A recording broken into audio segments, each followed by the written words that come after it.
Welcome to the Human Capital Innovations Podcast, your go-to source for personal, professional, and organizational growth and development. We hope you tune in often for all things people management, organizational development and change, organizational leadership, and social impact related. Maximize your personal and organizational potential with Human Capital Innovations Podcast.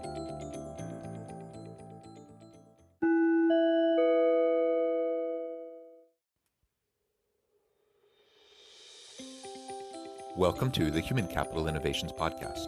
In this HCI podcast episode, I talk with Ken Knorr about how to intentionally build your company culture.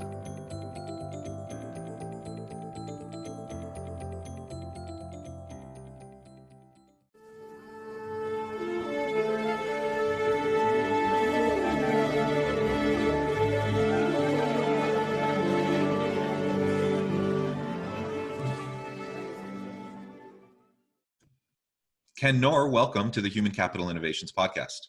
Thanks for having me, John. How are you today? I'm well, thank you. I hope you had a great weekend. I'm not sure where you're located, but I'm here in Utah. We got our first snow over the weekend, and so that was kind of fun for the kids. So I'm going to make you jealous for a minute. I'm in Central Florida, and it's about 82 degrees. It is not 82 degrees here, that is for sure. But that's fun. I love Florida. Beautiful place. Well, thank you for joining me today. I'm really excited to have a conversation around building company culture with intentionality. I think that's just such an important topic. Generally speaking, I think that's always an important topic, but particularly right now amidst a pandemic, while everyone's lives are turned upside down and leaders are trying to figure out how they can better navigate virtual work or people just juggling family care with work and everything that the pandemic brings to the table. I think doing good culture well in that kind of an environment is even more of a challenge. So I think we'll have a great conversation. As we get started, I just wanted to read Ken's bio and share that with everybody. Ken Knorr is CEO and founder of the white label digital marketing company, That Company. Yes, the company name is literally That Company. For over a decade, he's built a company that supports marketing firms in providing high quality SEO, PPC, social media, and reputation management services, all under their respective brands. With over 400 plus agency partners, the company has become the most widely trusted name in white label services that provides a true end-to-end white label solution that's scalable. Ken is a leader who believes that 1 + 1 = 3. And through his consensus debate leadership style, he believes the best solutions are created with his team, not just by himself. And I completely agree. We find ourselves in organizations with teams of people, hopefully with diverse backgrounds and way of understanding the world. And of course, we should try to leverage their knowledge and wisdom as we try to make good decisions for our organizations. So I love your approach and your style. And again, thank you for joining the podcast. I think it'll be great to explore company culture, what you've done in your own organization, and what you've also seen as you've worked with many clients over the years. Absolutely. Super glad to be here, John. As we get started, anything else you would like to share by way of personal background or context that you think would be helpful for the listeners? Yeah, I think it's probably good to know I'm a serial entrepreneur, so this is not my first foray, but by far my most successful. How about that? But I understand being an entrepreneur and a leader. I spent a period of time in corporate as well, and I think when we talk about the subject matter here, you have to realize that most humans spend more awake time at work than anywhere else. I mean, we all literally spend more time at home or away from work in most cases, but that time, a large chunk of that time is sleeping. And so to me, creating an environment where employees want to be, that they get up in the morning and they look at it and they go, I want to go to work. It's something that I want to do, is an important thing. And creating a culture and environment around that, I think is critical. If you don't accomplish that, then you're not going to. Well, you will have a workforce. I just don't know how effective they'll be. I think that when they enjoy coming to work, they work harder, they work longer, they work with more intent if they enjoy it. So I think that sounds kind of crazy. It's not self-serving. Uh, People look at what we do here and think that we must be crazy, um, but it works. Yeah, yeah. I completely agree. Anytime you get groups of people together, a culture will emerge. And the question is it an intentional culture? Is it one that fits with the strategy and the value added proposition you're trying to, the competitive advantage that your organization has in the marketplace? Or is it just a completely random kind of haphazard type of a culture? And usually when it's haphazard and just what emerges in and of itself, it usually ends up having negative elements to it and aspects of an unhealthy culture. So if we want to create a dynamic, healthy culture that gets people excited about coming to work and the people they get to interact with, the types of work that they're doing, then we need to be thoughtful about how we're going to do it. And so I know you talk about intentionality around company culture. Tell us a little bit more about what you mean by that, and Sure. what we can do as leaders to try to have that intentionality as we try to be proactive about creating a culture rather than being reactive or just seeing what emerges in and of itself. Sure. So I think the first thing that the conversation, the bedrock of the entire conversation begins with, well, this is a culture we've adopted within our organization, towards how we treat our customers. But the bedrock really comes down to relationships. Okay, so relationships are the core of what you're trying to develop and allow. So when we look at my organization, I I didn't create the culture. I created the structure on which the culture can take place, right? And then of course, through your leadership team, I think making sure that you convey what you want that culture to be matters. So you have to start with the understanding that the core bedrock is relationships, and then from there we build on top of that what our expectations are, or what our hopes and desires and dreams are for that culture and how we want it to develop. But there are studies out there, and I can't quote which one right off the top of my head, but there are studies out there that talk about employee retention, and the number one thing that has the greatest impact on employee retention, it's not pay, it's not work satisfaction with the job. It is employee retention is driven by the fact that they've developed at least one meaningful relationship at their office or at their place of work. And so fostering an environment that allows employees to actually create those relationships, maintain those relationships, and that we're supportive of making sure that those relationships actually happen, I think is an important aspect of creating that framework for uh, that culture to develop in. Okay. I'm a big fan of idioms. That's a small little phrases that pack in, I believe, a lot of meaning can be found in a little phrase. And there's a phrase that speaks to this, and that phrase is, "Those that play together stay together," and it's absolutely true. Um, we provide, as a company, we provide white label marketing services, digital marketing services. We're really good at it. It's un I think unrecognized by people outside of our organization. It's incredibly stressful. It's a very stressful job, and it's not stress that we put on our employees. It's stress that they self put on themselves. It's self-initiated stress. They work with clients, and they want their campaigns to work. They want success, and they're very hard on themselves about how those outcomes are.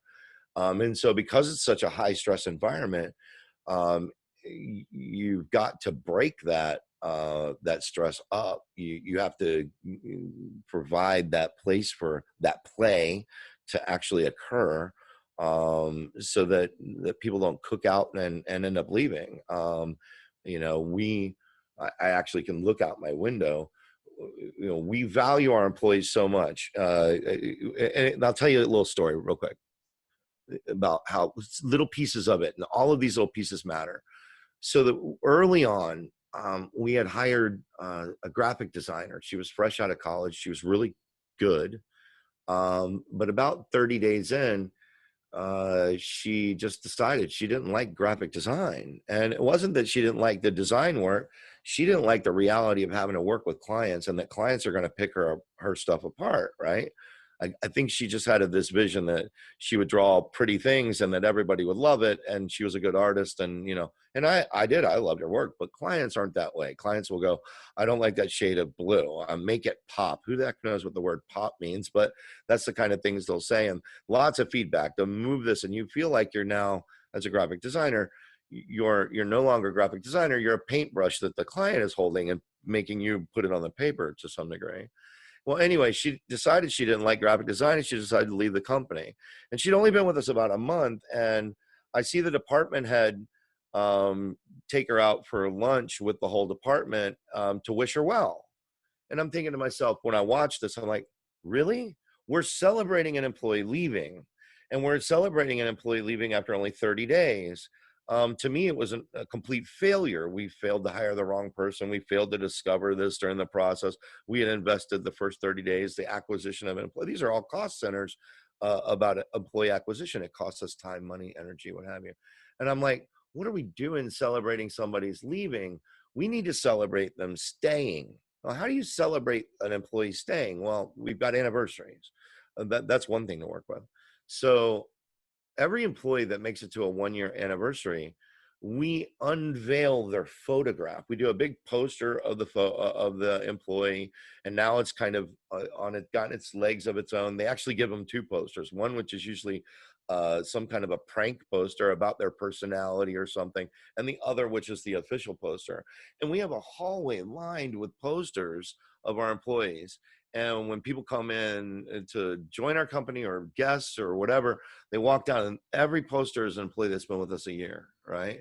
So we just value them being here. Like, we value them taking that. Every employee, don't care what you do. You could be the guy that sweeps the floors. Every employee that's been with us for 5 years gets a reserved parking space. It's silly, but it's saying to my employee, I value you. You get the special spot that you can park at closer to the door with a sign in front of it with your name on it. And I remember the company that I'd worked for, this was when I was in corporate, where I was an executive and I had my own private parking spot. When I became an executive, I started as a director and then became vice president.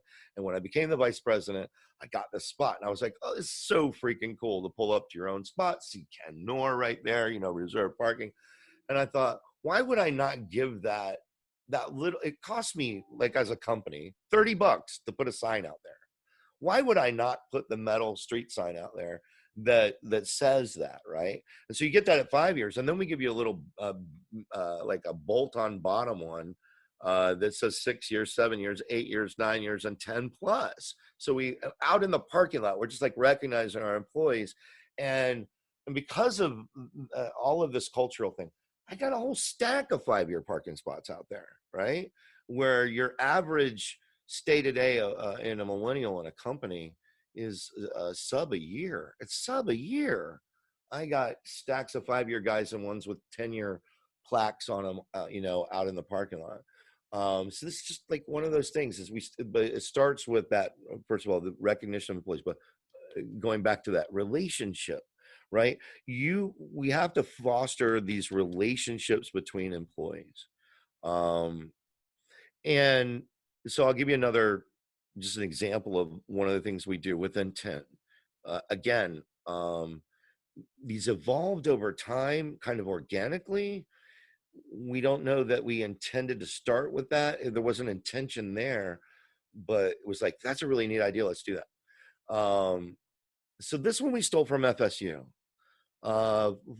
My daughter went to Florida State, and it's funny how they call the end speech a commencement, because that's, I guess, commencing in the rest of the world. But the beginning one, where they first go as a freshman, orientation, the huge auditorium filled with all the freshmen on the basketball floor, basically at the bottom, and surrounded by parents in the upper stands, and all these students are sitting in their chairs, and they tell them, below their chair there's a bag, and it's got all the FSU paraphernalia, pins and bumper stickers, whatever. But in 10% of those bags was a coin. And they said, when you get that coin out of the bag, and FSU has this thing with 3 torches, and each of the torches has a specific meaning. Okay, I don't want to go down FSU's thing, but the idea was, when we give you this coin as a student, only 10% of the student body is going to get a coin, but your job is to get rid of it. Your job is to, as you walk along the campus or as you interact with other students, you're going to see somebody exhibiting one of the qualities mentioned in the 3 torches, right? And then you get rid of that coin and you give it to that student and you tell them, hey, I saw you do this. You were, helping a puppy, or it doesn't matter, or you helped somebody study, or you made good grades, or you participated in a classroom discussion, whatever it was, you give the coin away. And then once they get the coin, their job is to give it away again. They're never supposed to keep the coin. It's supposed to be in constant movement. And I thought, what a really cool idea for us as an employer.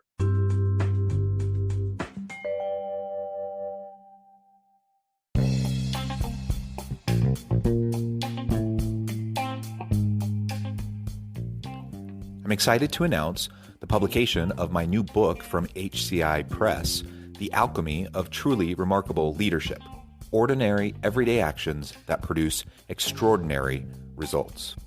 Consider how the nature of work has shifted over the past 50 years. With increased globalization, rapid technological advancement, and the shift in economic composition, the average job of today looks very different than the average job of 50 years ago. What will the jobs and organizations of tomorrow look like? Moreover, what does this all mean for organizational leaders?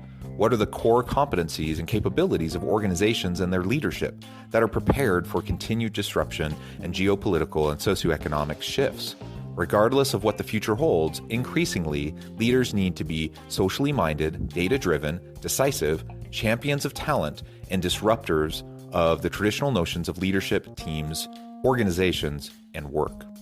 The Alchemy of Truly Remarkable Leadership will help you to explore your own leadership competencies and capabilities and consider ways to apply and implement them into your workplace and personal life.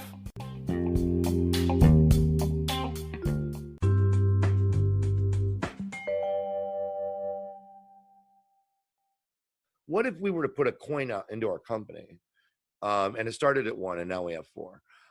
We put a coin out into our company, and the employee's job was to give that coin away to another employee, and recognize them for anything. We don't care if it was work related or away from work related, right? Just recognizing another employee for an accomplishment, or recognizing them for a value we hold dear to us as an organization.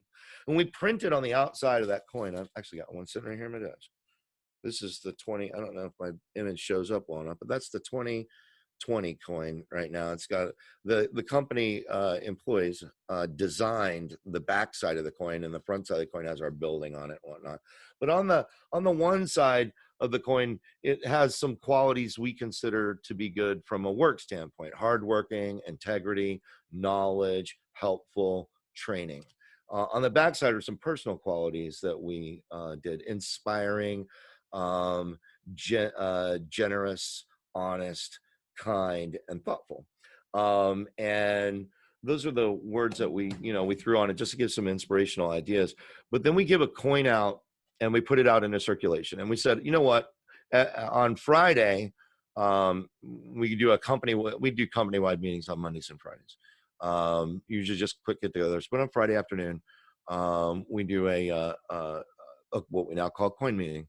And the idea is that if you've got the coin, you need to give it away. And so the first one we did like that. They gave the coin and they made a little speech, about the reason they chose it. And that was fine. The next time we gave a coin away, they gave a little speech and somebody else spoke up and said, "Can I say something too about that person?" We said, "Sure." And the next thing you knew, it naturally evolved into what we now refer to as the pile-on. So an employee gives away a coin to another employee, and then any employee in the entire organization can say something about that person. Do you know what a positive freaking impact that is at the end of the week? That you had a really tough week, it's been hard working, whatever, but at Friday, this love fest turns on inside of our organization. It's crazy, man. I've had employees in tears over what people are saying. I personally have been in tears when receiving a coin, and what some of the my employees have said to me during that coin meeting. We now have 4 out there, so we give away a coin every week. And it used to be an honest to goodness coin that when it was a coin, it was a poker chip, and it was given and it would just pass along. But then we decided to mint a coin. And so you give a coin to the recipient, but you get to keep one. So people are now collecting them on their desk, like little badges all over. And here's the thing. In a normal corporate environment, your boss is the one that speaks up, right? Your boss is the one that gives you an employee feedback, both positive and negative feedback. Typically, though, managers, just the normal style of management and the way that we do things is that we manage by exception, okay? So when everything is going well, we don't pay a lot of attention to that. It's going the way it's supposed to. When something goes wrong, that's where a manager comes in to fix, right? We fix things. We straighten out processes, we straighten out employee problems, we straighten out all kinds of things, customer issues, whatever. But because we're managing by exception, your management team gets to see just the negative side of the world most of the time. If everything is going well, we pay no attention to that. We ignore that because it's not a useful part of our time. But what happens when we put this coin program in place is that managers all of a sudden saw employee to employee interactions that were saying, look at what this employee is doing that's good. And it's a normal thing. But I didn't even know that was happening. I didn't even know that good stuff was going on, that person was being really helpful to this other person, or that person is the person you could count on to do that. Or did you know that this in person, Joe, every morning, goes and says hello to everyone in the entire company. And when we went remote because of COVID and we dispersed out, he continued to say hello in Microsoft Teams to everyone every morning individually. He just took that time to do that. And people appreciate it, man. I trade a personal meme with Joe every day, and you would have no idea that's going on. Zero visibility into that until we put this program into place. And our employees self-recognize. So there is very little chance that you as an employee of my company will not be recognized for doing something of quality, because you're not dependent on your manager to do it. And we keep records, they're unofficial, of who receives coins, just because the HR department hands them out, but I've looked at it, and there isn't a person in our company that throughout the year that doesn't get a coin. We give out 52 coins a year, and they get spread, man. And that's amazing. And it's amazing to hear the things that come out of that, the bonding that happens between employees. Because when you're saying something good about somebody, they remember that, they feel valued as an employee. And it's really hard for one of my employees to come to work here and not feel valued. It's almost impossible because of that. So there's a couple of programs. That's awesome. Those are great examples. And I love the focus on valuing your people. So clearly, a core value of your organization is that you want your people to be recognized. You want them to feel appreciated. You want them to build meaningful relationships with each other as a means to support each other, right? And so as your company culture starts to emerge, you start to put in place these different practices, and they spin up organically, but as they gain some traction, sometimes it's like throwing a piece of spaghetti against the wall. You see what sticks, but it's meaningful. People value it. And so then it's really easy then to do that parking spot, or have that poster in the hallway, or do this coin thing. It costs almost nothing. It's low cost or no cost ways to create the scaffolding for a really meaningful, healthy culture. Right. And what you're doing, doesn't necessarily work everywhere, right? So anyone listening, they can say, whoa, those are great ideas, and maybe they try to implement it at their organization. Maybe it works, maybe it doesn't. That's not really the point. It's not to say these are like the Right. go-to silver bullet tactics that are going to create your really positive culture. The point is, you're listening to your people, you're seeing what is emerging, what you value and what you want to promote in terms of values for a healthy culture. And then when these types of practices start to emerge, you fan the flame, right? You help them really take hold. So I think that's really, really great. Right. Go ahead. No, I was just going to say, so on the flip side of that, we value and I don't say the flip, but it sounds almost contradictory. We value transparency. We value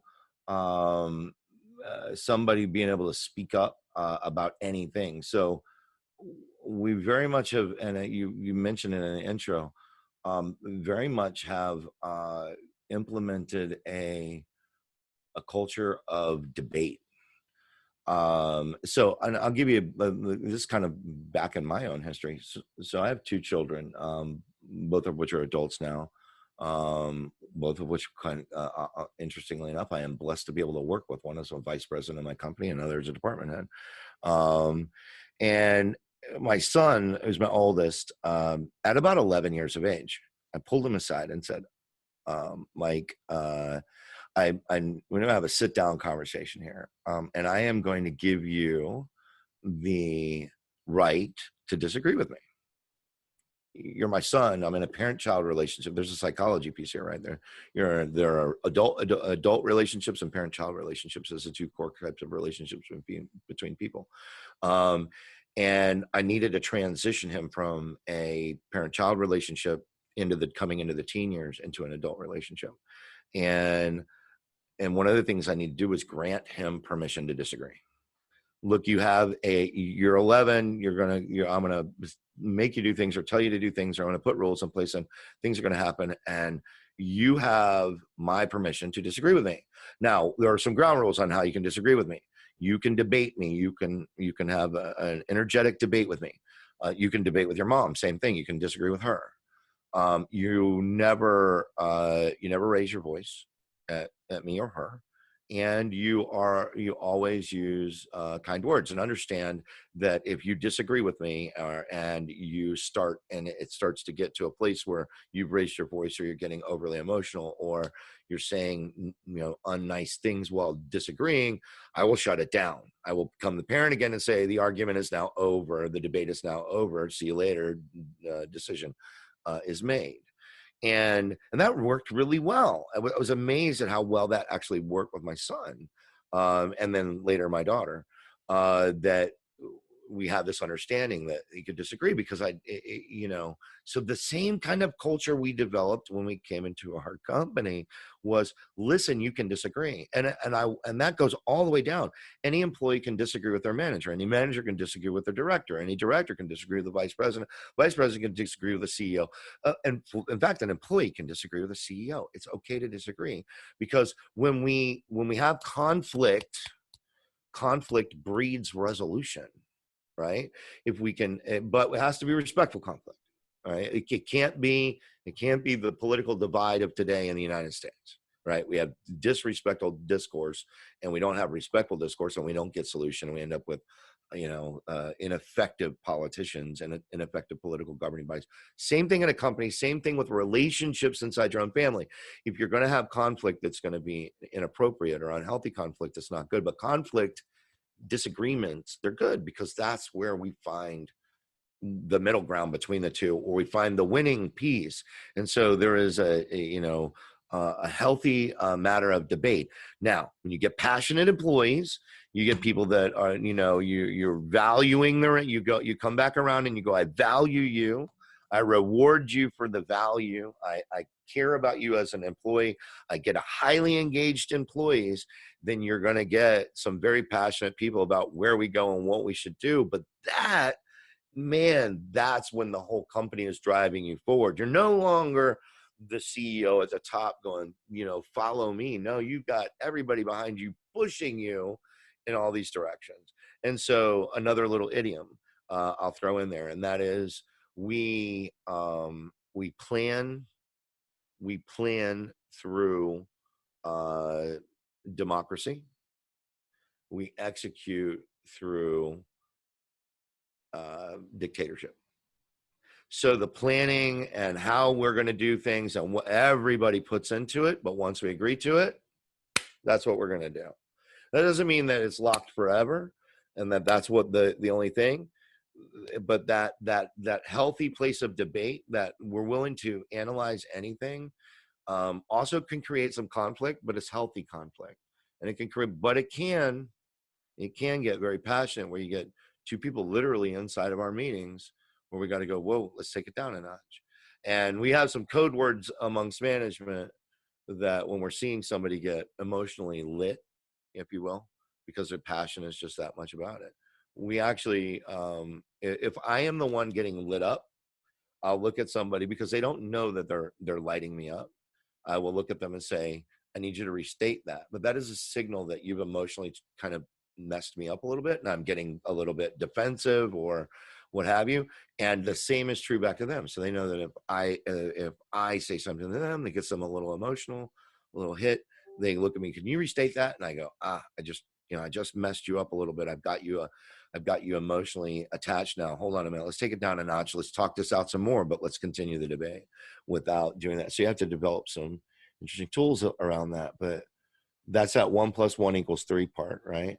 I believe that that it's not me making a decision. It's not you making a decision. If you and I put our heads together, actually we come out with a third thing, which is a whole better outcome and for the success of the organization, it just plays. So it's a little bit more of an advanced thing in culture, but it all kind of comes together. If you can't shut somebody down for bringing an opinion you don't like about how we should do something, because you won't get the opinions you do like or that drive you forward. So you've got to get everybody lit, going, encouraged to participate. But I think that all kind of ties together, man, of this culture piece. Yeah, well, that's excellent. Ken, it has been a real pleasure talking with you today. Wealth of knowledge and insight. I really appreciate the idioms as well. That's something that I really enjoy myself also. I think you've given a lot of really great ideas to listeners today. Sure. And I want to thank you for joining us and for sharing. Before we part ways today, though, I wanted to give you a chance to share with listeners how they can get connected with you, find out Sure. more about what you're up to, and just give us the last word. Absolutely. You want to reach out to our company, which is, like I said, we do digital marketing. White label means that we actually do the marketing for the agencies. We're the marketing company for agencies. We do all the work behind the scenes and your clients don't know we exist, but we also do work directly. But that's an easy brand to remember, www.thatcompany.com, not this company, but that company. Actually, this company owns that company. I'm not kidding. My parent organization is this company, and one day we will open the other. So we'll have this, that, and the other. But at the moment, we're just that company. So come visit us there. If you want to catch me on social media, at Ken Knorr, it's my Twitter handle, KENKNORR. And you can look me up on LinkedIn as well, Ken Knorr, that company. The final word. What would I tell you is the final word? Relationships, man. Relationships matter. They do. It's the core of everything. We would be, if we could just, focus on our relationships on a personal level, a professional level, and in the world, it's a more enjoyable life. That's really what it's about. At the end of the day, at the end of your life, it's not the stuff that you take home with you, it's the impact you've had on others. And that's the stuff that'll be long outlive you, is the impact you've had on others. And hopefully they continue that impact for generations to come. So if you can just make it about relationships at the center of your world, I think you have a more enjoyable life and a more impactful life. There you go. Excellent. Amen. Ken, again, thanks for joining me. Listeners, I hope you'll reach out, get connected with with Ken and find out more about what he and his company can do for you, and just get connected on social media. As always, thanks everyone for joining us. I hope you all stay healthy and safe, that you can find meaning and purpose at work each and every day. And I hope you all have a great week.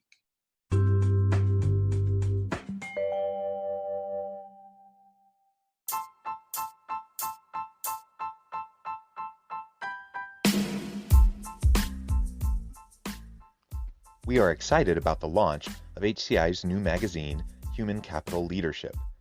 Human Capital Leadership is a free, interactive e-magazine designed to help individuals, leaders, and organizations find innovative approaches to maximize their human capital potential. We will be publishing issues quarterly in August, November, February, and May. Check out the first issue and let us know what you think.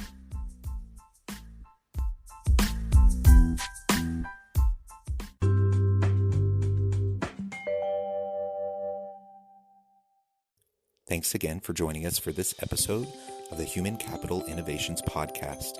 I hope you stay healthy and safe and that you have a great week.